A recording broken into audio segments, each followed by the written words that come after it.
Hello folks, welcome back to Reality Check with Arvind Swaminathan.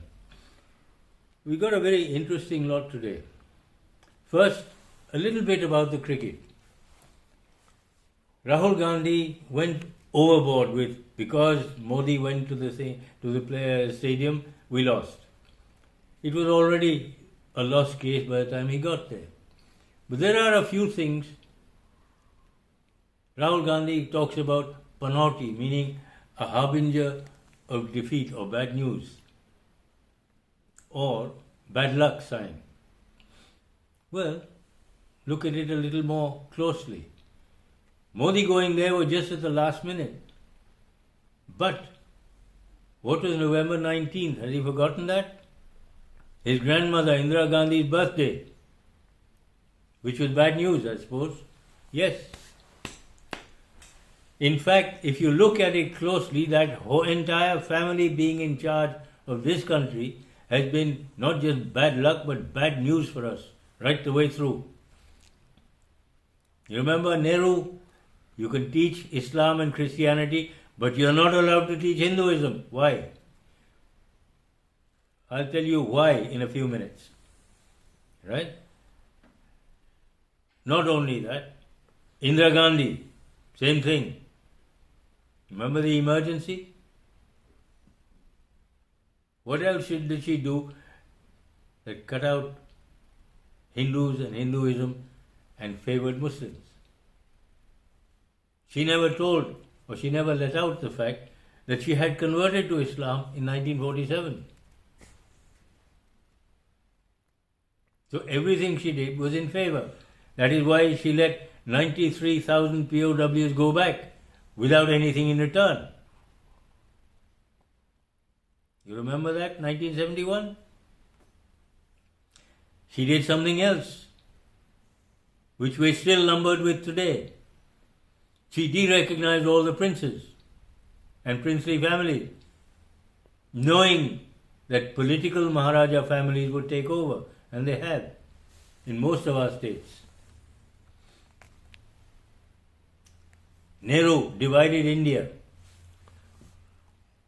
not just into non-Muslim and Muslim with India and Pakistan. He also said you can't teach Hinduism anywhere, and he brought in not a uniform civil code but a Hindu civil code. Why?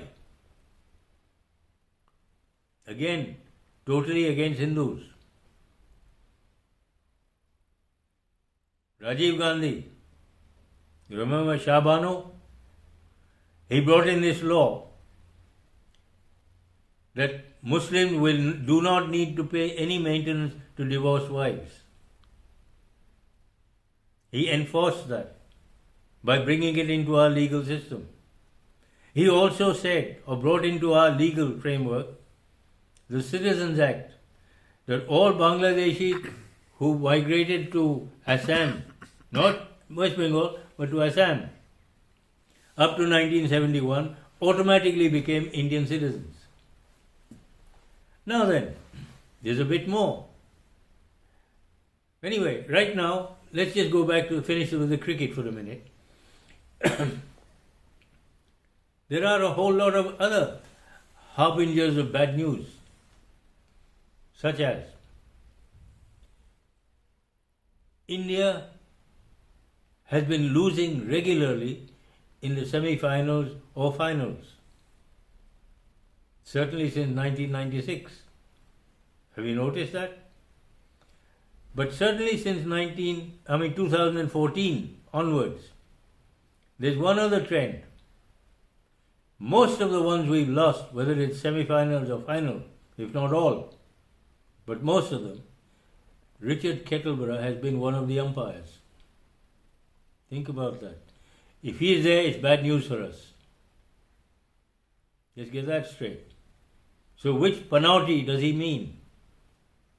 His grandmother's birthday? Richard Kettleborough being there? Does that make sense? And yet, Modi ji, who was there for about half an hour, last half hour, he is the harbinger of bad news? Come on. Let's get real, no?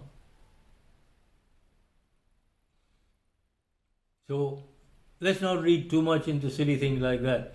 Add to it one other fact, which seems to have gone under the radar. We've said often that South Africans are the chokers. They get to the semi-final and then lose out. What about India? 1992, we choked against Australia. We were knocked out.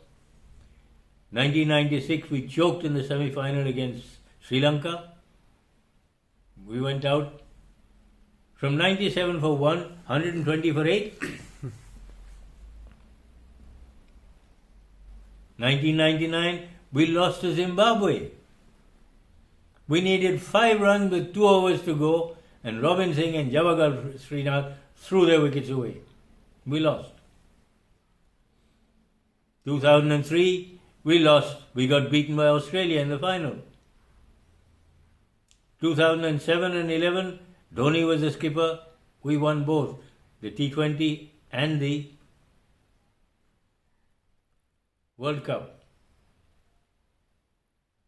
Then you come along to times like 2014. We also got the Champions Trophy against Pakistan. We lost that in the final. The T20 World Cup final, we lost to Sri Lanka. 2015 in Australia, we choked again in the semi-final. We lost to Australia. 2019, we choked again in the semi-final. We lost to New Zealand. Here we lost to Australia in the final. What seems to be it is not so much ability, but up here in the mind. That's why we lose it. And we've got to toughen that up if we want to win. Why? Going back to Macaulay, if you're Indian, you're no good. We can't beat the white man. So, that's so deep, we are afraid. We're scared of losing, and that's why we lose. When we're not afraid of losing, we give it a really good go. And occasionally we actually win. Why? Because we don't believe in anything. We're not favorites. There's nothing to lose. So we play like blazes. We put our hearts in everything. Following on from that, this is something which Mr. Modi and his BJP have given this country. Something so important, so valuable, that I hope we don't ever let go of it. The mindset. We can, yes we can do it, we can win. Instead of, we're going to lose anyway. But we'll give a good fight. We'll try, but we're going to lose anyway. That is the approach that most teams have taken. And this is what the Congress party and that Nehru-Gandhi family has been driving into us time and time again. That is why nothing was made here, everything was imported, which gave plenty of scope for corruption. You know, the backhanders, the commissions. Why? Just for bringing it into this country. Don't make it here. Bring it in from outside. The gap between actual cost and the cost here is so huge, it isn't funny. And that has been cut out. So what are they doing now? I strongly suspect the betting syndicates. You know the Mahadev app, 508 crores in Basra, found in Basra, which is going to the Chhattisgarh Chief Minister. Now 508 crores is not a small amount. It's just one betting app. When you see that 4.5 lakh crores was bet on that one game, that one final, India versus Australia, India to lose. Had India won, the bookies would have lost not only their shirts, but also the skins off their backs. There was no way they could win. You could see the way they played. There was fear in their eyes. If they won, their families and themselves were probably in danger. Severe danger. I hope we begin to understand what this is all about. Basically, first, the mind. We have to get out of our systems that if it's Indian, it's no good. We have to understand we can do it. Yes, we can.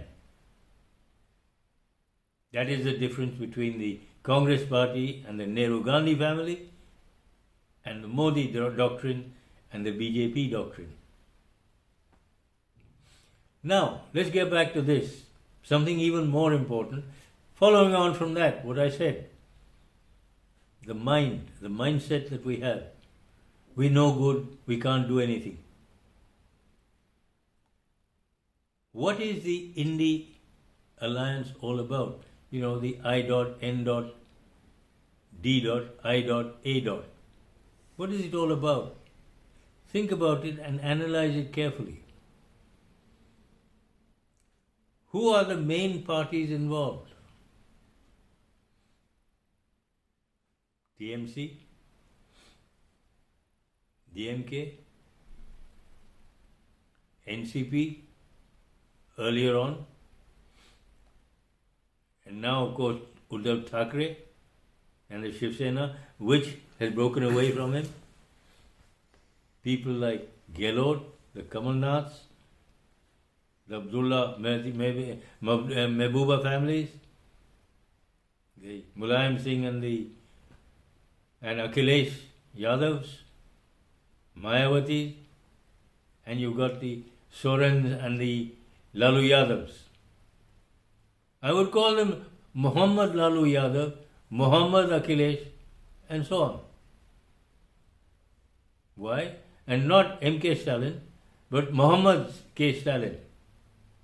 Not Udaynidhi, but Muhammad Udaynidhi. Why? Because they're all rabidly pro-Muslim and rabidly anti-Hindu. And I'll show you.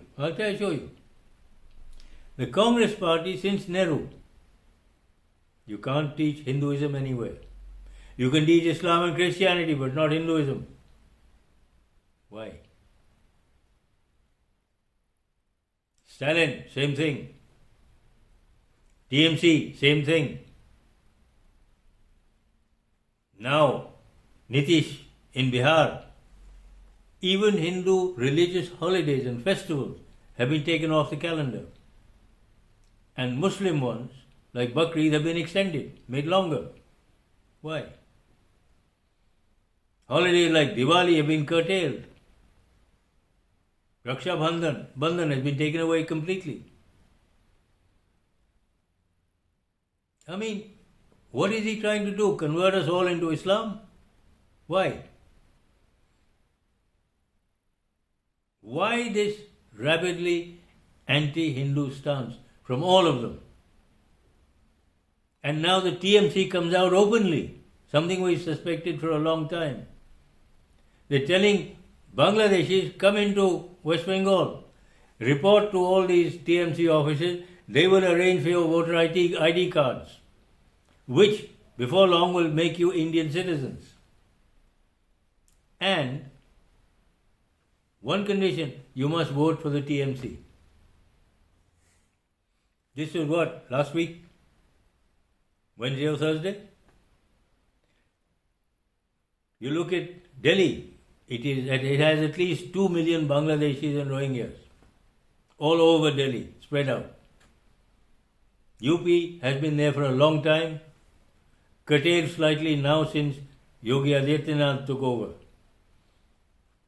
Jharkhand and Bihar loaded with them. They come in, they're taking over in rural areas, including farmlands and so on. West Bengal, well, you know, it's an old story. It is almost Muslim. Chhattisgarh, another Congress stronghold. It's also a Bangladeshi stronghold. Mana, just outside Raipur, has been a It was originally 1971 war, it was a refugee camp. Since then it's a Bangladesh, how shall I put it, like Shaheen Bagh in Delhi, stronghold. These are all staging posts. And they're sent out into places like Jammu and Kashmir, Delhi, Haryana, Madhya Pradesh, Chhattisgarh, Rajasthan, even into Gujarat. Strange, but yes, true. And into Karnataka, Telangana, and such places, and Tamil Nadu. Why are they trying to change the demography of this country? Going back to Macaulay and the Congress Party, trying to drive into our heads with a sledgehammer. If it's Indian, it's no good. If it's foreign, wonderful. Islam and Christianity are religions foreign to India. They came in from outside. They must be better. This is what they've been trying to drive into our thick skulls. The salvo from Udayanidhi Stalin, not Udayanidhi Maran, but Stalin, son of M.K. Stalin, Chief Minister, who is also one of the ministers in that cabinet, in that DMK cabinet. He came out with this: we have to exterminate Sanatan Dharma or Hinduism. Why? It's like a COVID-19 or a cholera or a typhoid disease. It must be removed, i.e. eradicated. All these non-BJP states have this one thing in common: anti-Hinduism. Every one of them. Kerala, same thing. Muslim. Tamil Nadu, Karnataka, again, is becoming totally Muslim. As you can see, in fact, one particular place, it's an open public ground. You can have Eid prayers, no problem. They don't even need permission. But to have a Ganesh Puja there, you need permission. And if it is not granted, you cannot do it there. Is this India? Is this what you call secularism? When you favor one totally and ignore and sit down and come down heavily on the majority population? Why? Because they're trying to eradicate Hinduism. The Mughals tried it, they failed. The British tried it, they failed. But now they've got British puppets here and Mughal puppets here. The Congress Party, the TMC, the BRS, is it? This is the one in Telangana, DMK in Tamil Nadu, NCP and Shiv Sena, the Uddhav Thackeray faction. You got the Congress Party in Rajasthan, Kamal Nath, a stalwart in Madhya Pradesh, Baghel in Chhattisgarh. You have a lot of Christians in there. Now, all these, what are they doing? They're trying to eradicate Hinduism. And I'll tell you some of the tricks they've used in the past, a long time ago. You take a Jeep or a Land Rover and you tell 20 or 30 of these guys to pull. Right? They put it in reverse gear. Obviously they can't. Now the moment he says, all right, take the name of Lord Ram and pull, Jai Ram Ji ki, and nothing happens because it's still in reverse gear. Then they say, take the name of Jesus. And they take it out and put it into neutral. Away runs the car or the Jeep.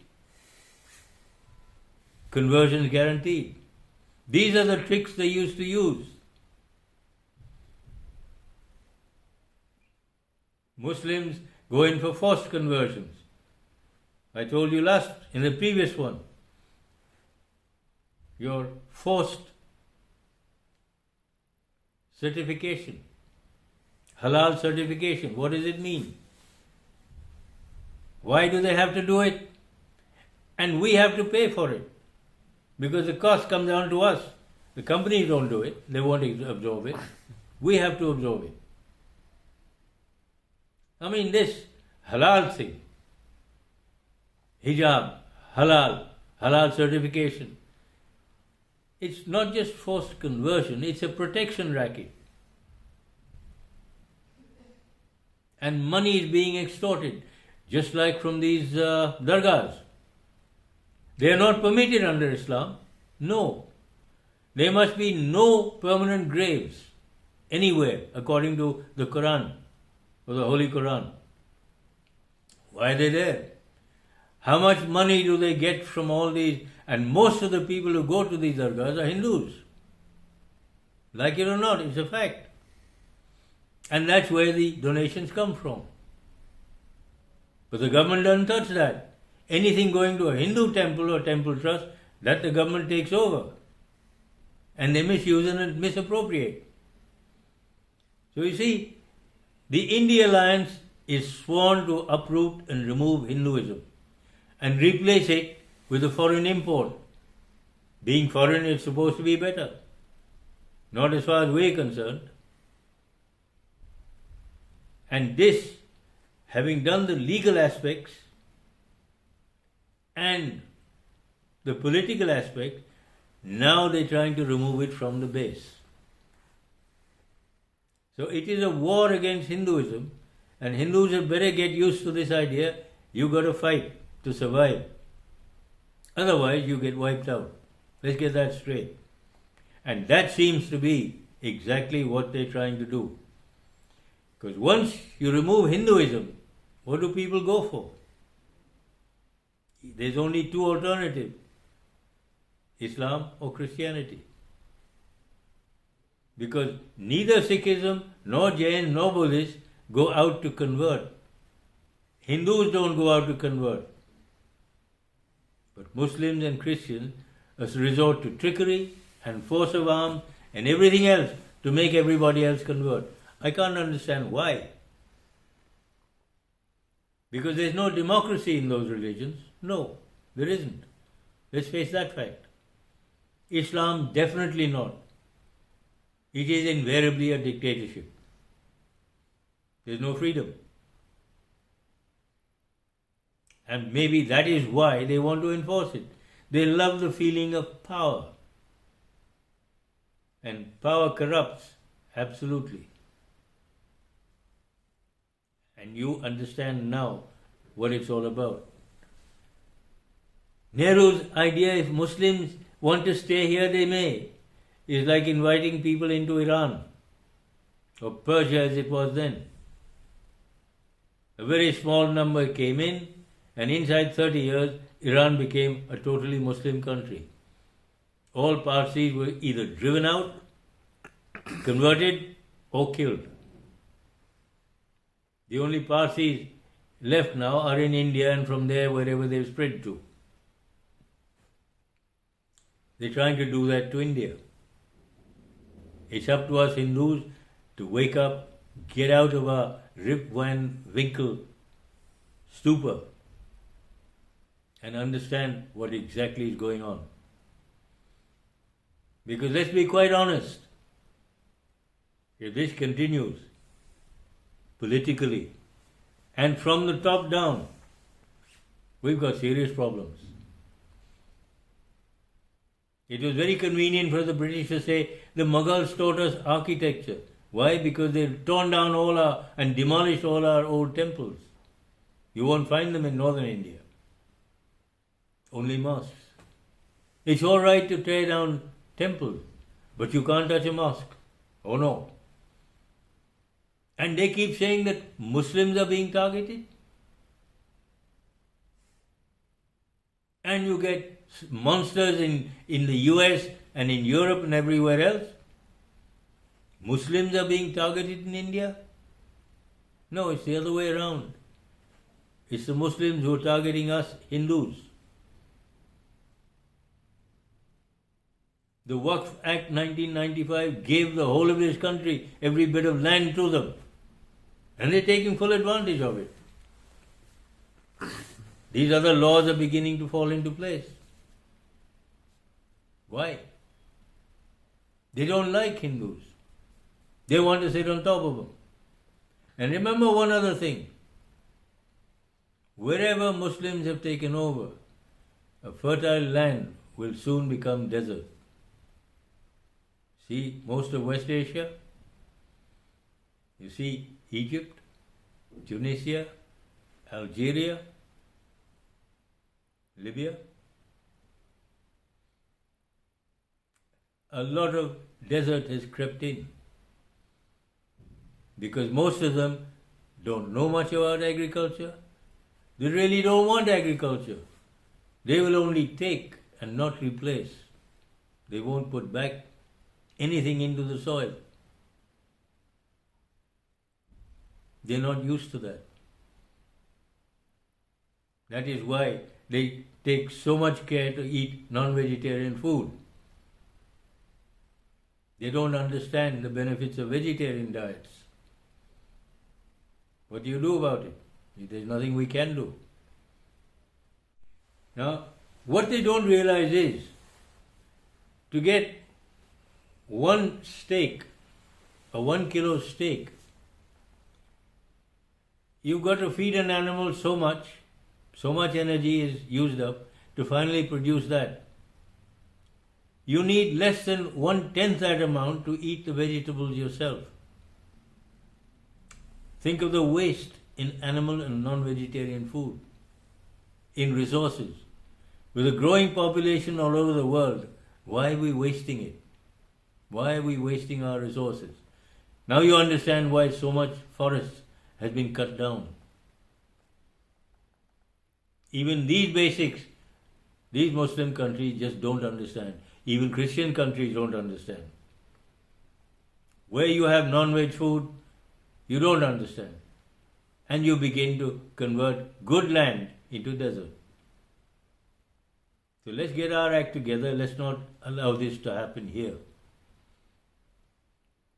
Please, wake up, get up and stop this total takeover. The Muslims came here to convert us all to Islam. The British came here to convert us all to Christianity. Why? This country is not poor. It has never been poor. Nehru and co. tried to make us look poor to get money from there and put into their own pockets, which they did. And they're still trying to do it. We're trying to stand on our own feet. And it's this unholy I.N.D.I.A alliance which is trying to stop us in every possible way. Let's get our act together and tell them where to go. Out of here. We don't need such people here. Thanks, folks. I hope people understand what I'm trying to say. Vote. Because that vote of yours is so important now. You give it to the wrong hands or the wrong people, you're going to destroy this nation and yourselves, your people, your future generations, your very being. Your religion is what keeps you alive. And if you throw your own well-known and well-established beliefs out, you're destroying your own soul. Do so at your own peril. Well, folks, if you can, please spread it, send it on to your friends. We are in imminent danger of being taken over and destroyed completely. It's up to you. Pass it on to your friends. Like, subscribe, ask them to pass it on to them friends, their groups, their relatives. Because this is a particularly important one. The I.N.D.I.A alliance is a very unholy one. The rest I'll leave to you. See you next time.